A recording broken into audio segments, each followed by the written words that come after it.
மலைப்பகுதி பேருந்துகளில் 40 கிலோ। রাজ্যের নারীদের জন্য একের পর এক জনকল্যাণমূলক ঘোষণা দিয়ে যাচ্ছেন তামিলনাড়ুর মুখ্যমন্ত্রী থালাপতি বিজয়। বছরে 3টি রান্নায় ব্যবহৃত গ্যাসের সিলিন্ডারের খরচ দেওয়ার পাশাপাশি সরকারি বাসে বিনা ভাড়ায় যাতায়াত নিয়ে রাজ্যের নারীদের বড় সুখবর দিলেন বিজয়।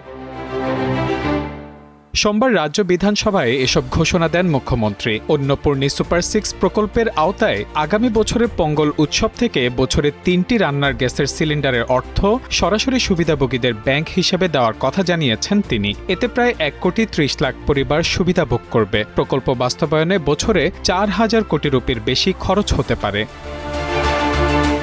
তবে এই সুবিধা সবার জন্য নয়। বার্ষিক আয় 2.5 লাখ রুপির মধ্যে থাকা পরিবার, ক্ষুদ্র ও প্রান্তিক কৃষকের পরিবার এবং প্রতিবন্ধী সদস্য থাকা পরিবারকে এর আওতায় আনা হবে। সুবিধা পাওয়ার প্রক্রিয়াটিও হবে সরাসরি। প্রথমে নিজেদের অর্থে গ্যাসের সিলিন্ডার কিনতে হবে, তারপর নির্ধারিত স্থানে ক্রয়ের প্রমাণপত্র জমা দিলে সেই অর্থ চলে যাবে গ্রাহকের ব্যাংক হিসাবে।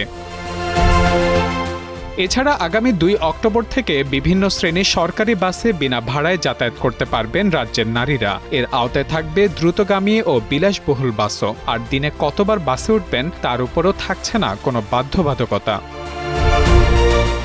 তবে নারীদের জন্য এসব সুবিধার বাইরেও বড় একটি সিদ্ধান্ত নিয়েছে বিজয় সরকার। চেন্নাইয়ের দ্বিতীয় বিমানবন্দর নির্মাণের জন্য প্রস্তাবিত পরন্দর বিমানবন্দর প্রকল্প বাতিলের ঘোষণা দিয়েছেন মুখ্যমন্ত্রী। বিজয়ের দাবি, প্রকল্পটি বাস্তবায়িত হলে বিপুল কৃষি জমি ক্ষতিগ্রস্ত হওয়ার পাশাপাশি কৃষক ও স্থানীয় বাসিন্দাদের জীবিকাও হুমকির মুখে পড়বে। তবে চেন্নাইয়ের নতুন বিমানবন্দরের প্রয়োজনীয়তা রয়েছে বলেও জানিয়েছেন তিনি। তাই কৃষি জমি ও বসতবাড়ির ক্ষতি কম হয় এমন বিকল্প জায়গায় বিমানবন্দর নির্মাণের জন্য নতুন করে স্থান খোঁজা হবে বলে জানান বিজয়।